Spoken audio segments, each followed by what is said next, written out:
Good day everyone. My name is Angelica R. Pacoan from EP33 and I will be discussing to you about the three articles. The first article is all about performance-based assessment in selected higher education institutions in Cebu City, Philippines. What is assessment? Assessment is part and parcel of any instructional process. Whatever the teacher plans and delivers assessment of student outcomes will follow. These trifocal functions of instruction are very high interrelated and evident in the learning workplace, which can be observed either in a local or foreign classroom. Assessment also integrated grading, learning, and motivation for the students. They gather relevant information about students' performance or their progress to determine student interest to make judgments about the learning progress. According to layman's term, assessment is the collection of information about students' learning. They gathered of evidence of what students know and what students can do.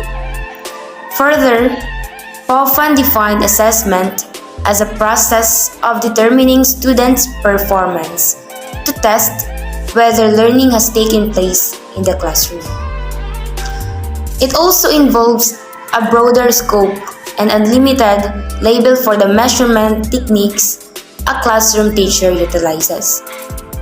Moreover, Irashan and Russell also affirmed that much label helps teachers to be informed and made aware of the assessment of students' learning is not confined to paper-pencil test alone.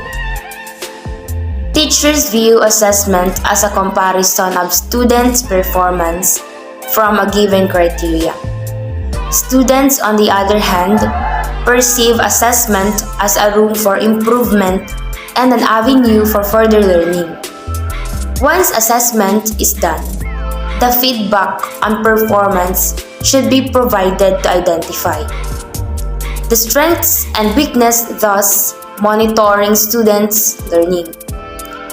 Assessment can be categorized as traditional and alternative also.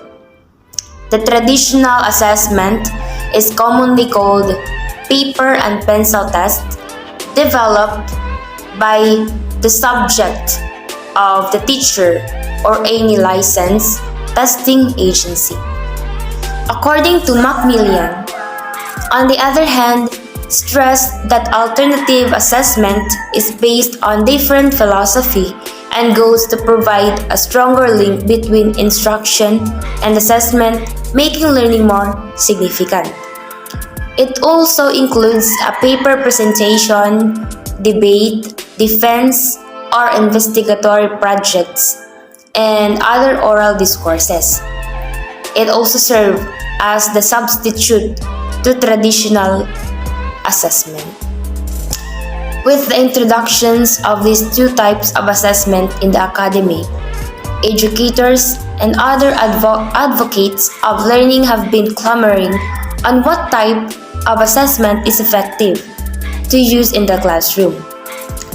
Foreign studies revealed the relevance of alternative over traditional assessment.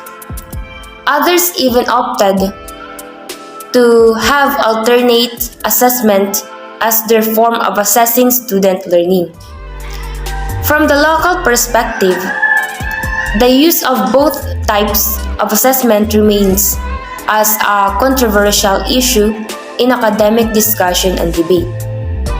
And most Filipino classrooms prefer to use both since one cannot separated from the other for reason that students need to take college admission tests as well as licensure examinations in various fields of discipline after graduation.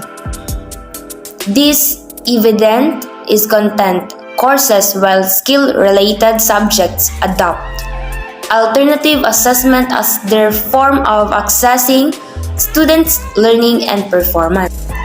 According to Ren, performance-based assessment involves a student's performance of a given task and a form of assessment where students respond to the given task, either in oral or written form to produce a product or a performance.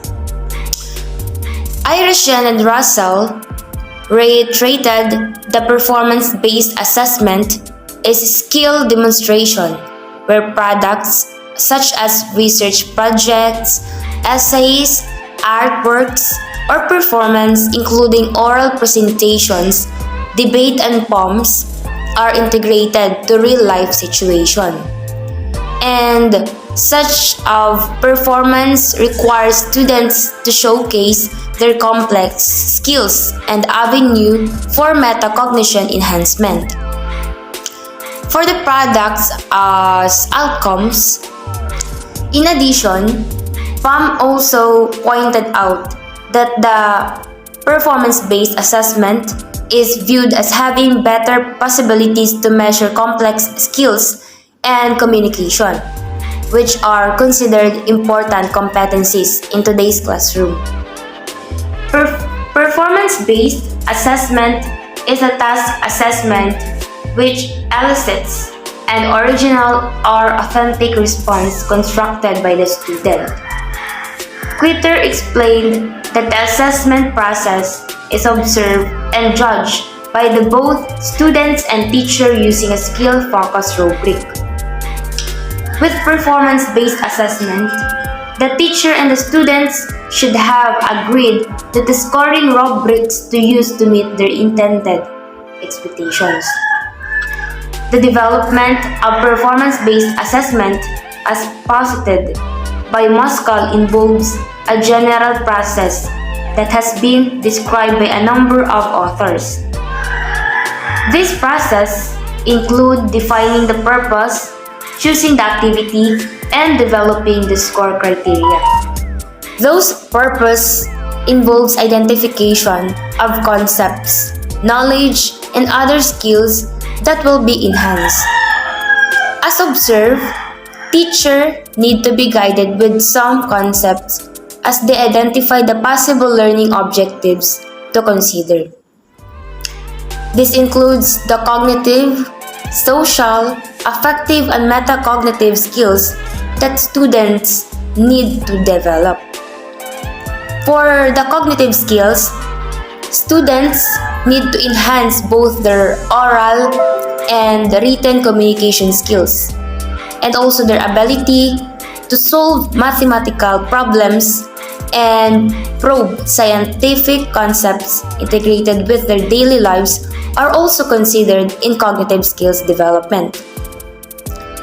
For metacognitive skills development, a student's abilities to reflect, evaluate, critique, and monitor their progress are considered. Their engagements in all of these higher order thinking tasks are assessed and evaluated. Another point to consider when engaging in performance-based assessment is for the teacher to look into the types of problems they want their students to solve. Conducting researches is also working with experiments and other projects to some tasks requiring metacognitive skills enhancement where students' engagement is evident.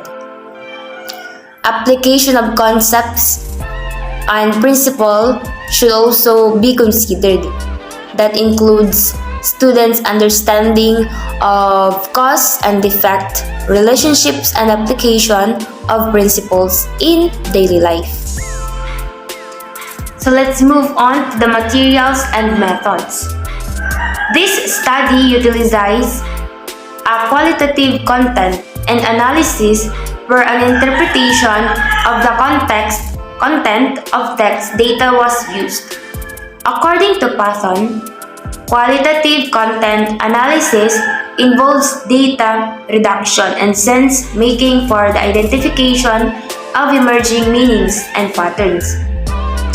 The purposeful sampling was used where 6 students from 2 selected sectarian and non-sectarian higher education institutions in Cebu City were identified.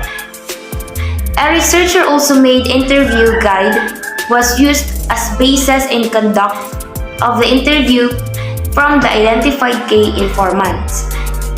Observations were conducted by the faculty researchers during performance-based activities engagement in class. Aside from the observation, focus group discussions also facilitated to gather in-depth analysis of the collected data. According to Bobby, triangulation is the process of using various methods of data collection sources to test the same findings and for Newman. It involves the use of different data collection techniques to analyze the same phenomenon to increase data reliability. Motivation to learn. Motivation, as posited by Shank, Pintrich, and Mies, involves goal attainment. It is the teacher's ultimate goal to understand how these processes are applied in the classroom. There are 3 key information sets. With the integration of performance-based activities in our lessons, I was very much motivated to learn with all persistence to work with my assigned tasks. The second one is I learned how to plan and organize the performance-based activities with the guidance of our professor. That was my goal. And lastly is in a classroom where engagement is performance-based, students are highly motivated to learn. Motivation to learn involves the development of goal of the oriented behaviors that stimulate the students to participate actively in the classroom. For NEVED, motivation is equated with students' learning and achievement reaching to its optimum level.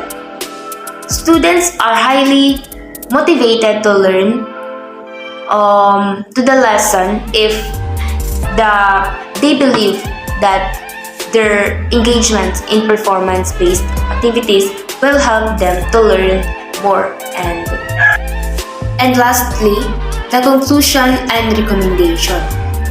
The use of performance-based assessment in selected Philippine classroom brought significant effects in assessing students' learning, not their reluctance to change and improve their traditional teaching methods and strategies. So much for that. With the emergence of these limitations, it is recommended that the performance-based assessment be utilized in all local and foreign classrooms to check and improve its implementation. Lastly, a continuous evaluation on the use of performance-based assessment be conducted for effective teaching and learning, as this will serve as an instrument for meeting all the challenges in the future. That's all. Thank you.